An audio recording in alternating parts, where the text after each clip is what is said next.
하늘 문을 두드리는 믿음의 기도. 나 여호와가 말하노라.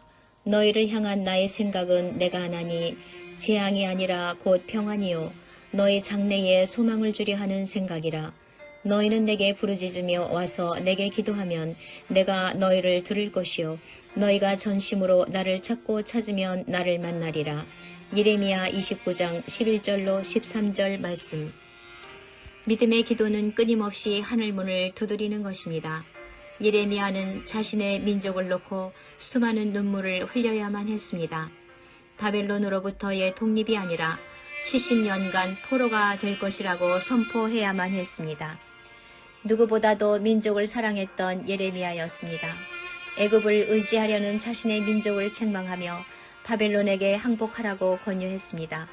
누구보다도 이러한 현실 앞에서 고통스러워했던 예레미야였지만 하나님의 말씀을 그대로 선포해야 했습니다. 항복과 포로의 시대를 예언하면서도 그 중심에는 늘 소망과 희망이 있었습니다. 하나님께서 70년 뒤에는 다시 회복시키실 것이며 재앙이 아닌 평안으로 소망으로 다시 채우시겠다는 하나님의 말씀을 전했습니다. 여호와께서는 하나님 없이 우리 힘으로 무엇을 하려고 하면 그 바벨탑을 깨뜨리는 분이십니다. 하나님을 인정할 때까지 막아두십니다. 그러나 하나님 앞에서 일어설 힘이 없어서 부르짖으면 하나님은 소망과 희망의 말씀으로 약속하시며 새롭게 하셨습니다. 70년의 포로 시간은 이스라엘이 하나님을 다시 뜨겁게 만날 수 있는 시간이었습니다.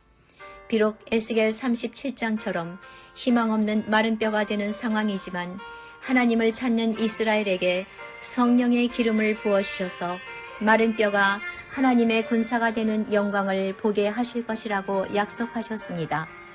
말씀대로 응답하셨습니다. 우리의 상황도 같습니다. 하나님을 범사에 인정하기만 하면 됩니다.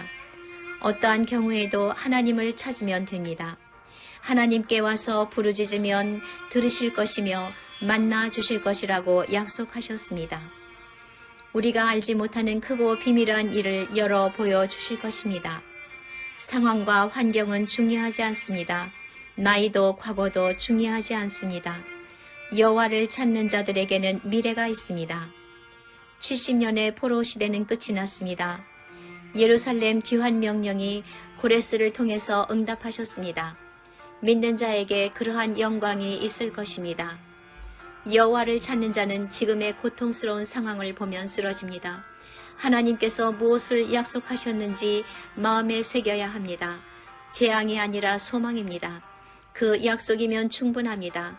하나님께서 하실 것입니다. 하나님을 기대해야 합니다. 믿음의 사람은 기도로 끊임없이 하늘문을 두드리는 사람입니다. 성령께서 하실 것을 기대하며 기도하는 사람이 성령 충만한 사람입니다. 우리 인생의 최고의 시간은 아직 오지 않았습니다. 그러나 기도하는 사람에게 하나님께서 보여주실 것입니다. 자유, 복음, 통일이 올 때까지 기도로 하늘문을 두드립시다. 주님, 우리는 남북분단의 아픔을 안고 살아온 세월이 72년이 넘었습니다. 아직도 우리 앞에는 자유, 통일의 희망이 보이질 않습니다. 오히려 적막한 어두운 먹구름이 덮여올 것 같은 느낌을 갖습니다.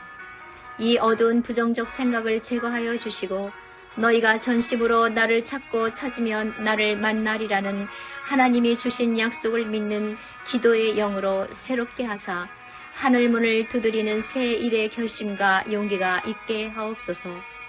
그리하여 성령 충만으로 주님께서 자유복음 통일이라는 귀한 선물을 주실 때까지 기도하는 믿음의 사람이 되게 하소서. 예수님의 이름으로 기도드리옵나이다. 아멘.